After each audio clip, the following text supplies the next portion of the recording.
Back in 2003, an Oklahoma woodcarver decided to use his skills to do something to honor those young warriors injured while serving in Iraq and Afghanistan. He designed a cane, and the Eagle Cane Project was born. It quickly grew to a national organization, and one local woodcarver in the town of LaGrange in Dutchess County took on the role of New York State's representative. We've done 118 canes. I'm working on the 119th cane now. The cane is a decorative representation of the recipient's time and service. Each one has a topper in the shape of an eagle, but each eagle head is unique to the depiction of the carver. But the remaining design is a collaboration between carver and soldier who never ever meet.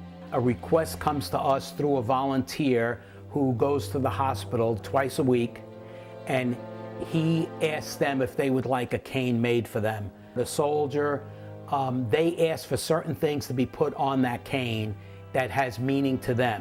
It's a process that goes beyond a hobby for these wood carving volunteers. I come from a family of 9 and 7 boys, and all of us were in the service.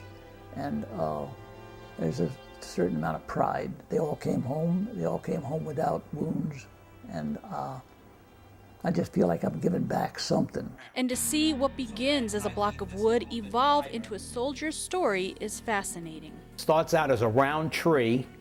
It gets cut into a square or a rectangle. Then a shape gets put on it, and then that's when the carving begins. So we start our process of carving by removing the wood.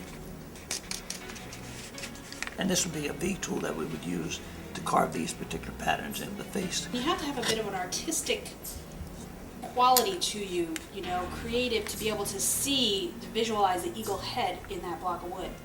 Yes, I would say so, but being sneaky, I have made up templates. I made up templates for the beak and the bill and the placement of the eye, so that I can do it over and over and over again.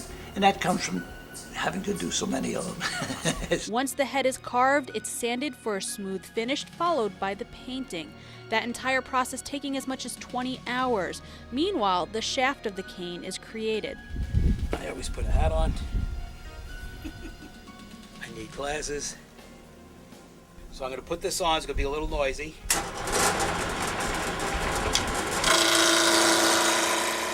And the shaving process begins to create that rounded shape. The gradual tapering of the shaft is created by breaking the block of wood into sections and shaving the wood down to a defined depth created with carved ridges. With the topper completed and the shaft shaped, the personalization of the process begins with the decorative elements added at the request of the warrior. All the decals are found off the internet, printed out by the carver, and tediously cut out with an X-Acto knife. Each emblem is then glued onto the cane, followed by a number of coats of varnish. It's a sad thought that requests for canes is growing each year, making the Eagle Cane Project a much-needed organization, one that unfortunately not many civilians have heard about. Getting it out to the world, I think, is only done by word of mouth, and probably from seeing this particular video. But you can always use extra help, right? Amen to that.